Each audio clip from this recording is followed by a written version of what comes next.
Hello and welcome to another episode of Conversations about Priesthood. Today's conversation will be with Rosemarie Mallett, who is currently the Archdeacon of Croydon, but it was also announced earlier, I think it was earlier this month, that Rosemarie will be the next Bishop of Croydon, which is fantastic news. And so Rosemarie, I'd like to begin by just saying a massive thank you for taking time out of your busy schedule to have this conversation with me. So without any further ado, would you just like to briefly introduce yourself and maybe share a bit about the context that you're currently based in?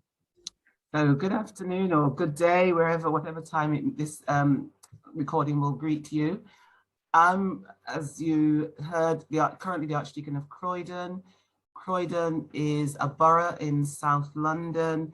It has both a kind of inner city feel to it, and it also has a very suburban feel to it, almost going to the rural. So there's a tremendous diversity of ethnicities, diversity of geography, diversity of social need. And also Croydon is the youngest borough in London. So with all the challenges and issues that young people have, there's also a lot of work to do to work with the community to support young people and to enable them to think that there is a good future for them to aspire to. Wonderful, thank you. And I didn't know that Croydon is the youngest borough, so thank you. I've learned something new today. I always start with this question, and it's quite a huge question. But yeah, so the question is, what would you say is your understanding of priesthood? It's Christian service, and it's Christian service ordained, called forward, not and called out, but walking alongside and journeying with those who don't wear a collar, quite honestly, because we're all builders of the kingdom. So for me, I feel I've been called forward in a particular way in terms of leading and enabling and serving the people of God. And I think that's what a priest is to do. It is to be a leader at times, a servant, definitely, and an enabler and an encourager. And not to start to get onto a pedestal and think that because we wear a collar or call ourselves reverend, that we are in some way, separated from the rest of the people of God. We're not. We just play a different role. I love that. I particularly love what you said about the journeying together with people and the enabling side of things. And that actually leads me on to the next question, which is centered around what would you say are some of the joys and challenges of priestly ministry? The joys are just being part of people's lives from a faith perspective, being able to walk and talk Jesus with people, and to help them to get greater insight and learn to see how God loves them through his son, Jesus Christ, how Jesus's ministry to us is one of love in so many ways, and where that love reaches into our lives. We get the tremendous joys as a priest of being able to help people through some of the most joyous and the most challenging parts of their lives. We walk with them when someone has died. We're with them when someone has been born. We help them and set the pace for them when they're thinking of perhaps getting married. But we're also there when lives are falling apart and it is challenging and difficult for people to think, where is God in this place now? And it's part of our job to be able to, even in the most difficult times, be able to still shine that dim light, even if it is dim for them, that light of Christ into that place. So the joys are, walking alongside people, being with them. The challenges are, people are people. If we start to believe that the church has been set aside for the most perfect, we've got a problem. And if we put ourselves in that category, we have a real problem. So the first thing you have to recognize is that people are people. Churches are brought together as a community of people.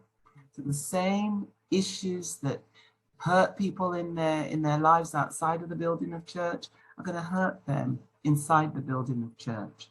And we've got to recognize that and be looking out for that. And sometimes I feel the most broken people find themselves in and around church because they're coming for sanctuary. And they can be broken and needing help, and they come with that request, and they can be broken and given problems because their lives are full of problems. So they bring that to the church too. And we have to be able to do what God calls us to do, which is that to receive them with love. And whatever it is that is causing them a challenge or a difficulty, and however it's making them behave, we have to still be able to put on that leading, enabling, and serving responsibilities. And sometimes it does give you a sucker punch, and you think, do I really have to take all of this? Is this what I signed up for? You have to deep breathe and realize that actually what this vocation that we've been called to, this service we've been called to, this love that we've been asked to offer does come with a lot of pain. And we have to find a way to hold the pain, release the pain, and then from ourselves, find a way to release it outwards so somebody assists us so that we don't become a container of all of that. In the same way as the joy, when we enable that people to feel that joy, it's not ours, it's Jesus's. And then we have to also not be so prideful as to think, oh, that was me. I did that.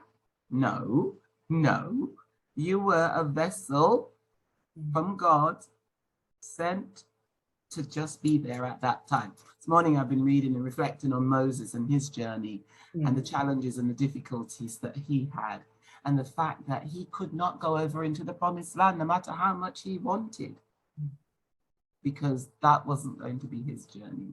So sometimes we have to recognize and accept what God has for us. Sometimes it's going to be even hard on us, and we may think, do you know what, I've walked that journey in that way, I need to be getting the reward. Actually, the reward has been the journey. Yes. And it's hard sometimes because we're human. So it's hard sometimes to realize that sometimes we will not step into that next stage because that's not for us. Somebody else is going to take that responsibility.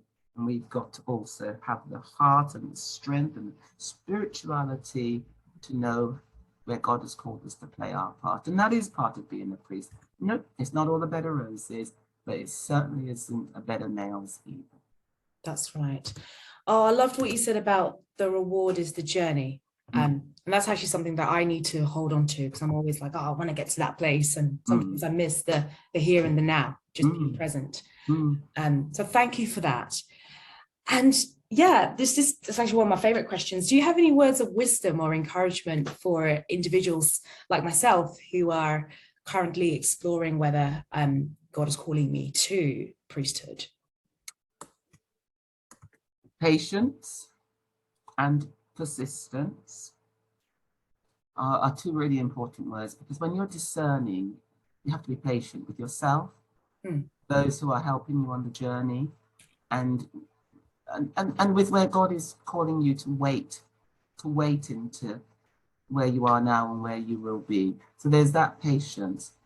There's also a persistence, because if God is calling you, and he's calling you to also be persistent in serving him, in whatever role or responsibility he has for you, do be persistent in serving him, because in serving him, you will be serving so many others. And I think the final thing for me is to say, just truly be joyful, because being a servant of Christ, whatever its ups and its downs on the days in which, we find ourselves, it is a tremendous joy to know in your heart that God has his hands on you and that you have been called to serve him in this very special way. And whether that's as a priest, if that's where the discernment journey goes, or whether that's as another member of the family of faith. And that's just a word. And I just to say, I had a colleague of mine who I worked with, a wonderful colleague, brilliant, gifted, and a person of God. And many people saw her, she's a person of color. And every time they saw her, they were ready to clap, a collar around her neck. Because there she was. They could see it. She didn't see it. She didn't see it. She said, I want to serve God, I don't see myself being a priest. Don't. She's an amazing servant of God, an amazing Christian. She's not a priest. And I think sometimes we need to also be listening out for that voice of God in our lives, you know, and hearing it and knowing his call upon us, and seeing where he takes us. So I think that's really important as well. So it's important from our discernment perspective that we are patient and persistent ourselves, but we also need to be mindful that because of the times or because of whatever it is, that we're not to be swayed by any fashion or desire from a bigger perspective or other people. The only thing that should sway us or persuade us, God's hand upon us. And that's what I would say. Listen to God, be patient, be persistent, and whatever it is, however you're called, join in to building the kingdom. Or don't stop from what you do. Stop, because you are doing something already quite amazing. In this day and age, being a Christian in our country and building up the kingdom of God is an amazing countercultural joy that we've taken on. So I'm thankful and joyful for every other person who understands that this ministry is, is just one of the best things that we can be called to in life. Yes, absolutely. Oh, I love what you said about being patient, persistent, but also just listening out to the voice of God. Yeah. And I think that that's something that we all need to hear, regardless of your status in the church or what God's called you to. Exactly. So thank you for that. Thank you so much. If you're watching this, or if you will be watching this, and this has been encouraging to you, or perhaps you've got any questions about the series that I'm developing, feel free to get in touch with me. My contact details are in the description box below. So do get in touch if you've got any questions, and I'll be delighted to have a chat with you. And so until next time, bye. Bye.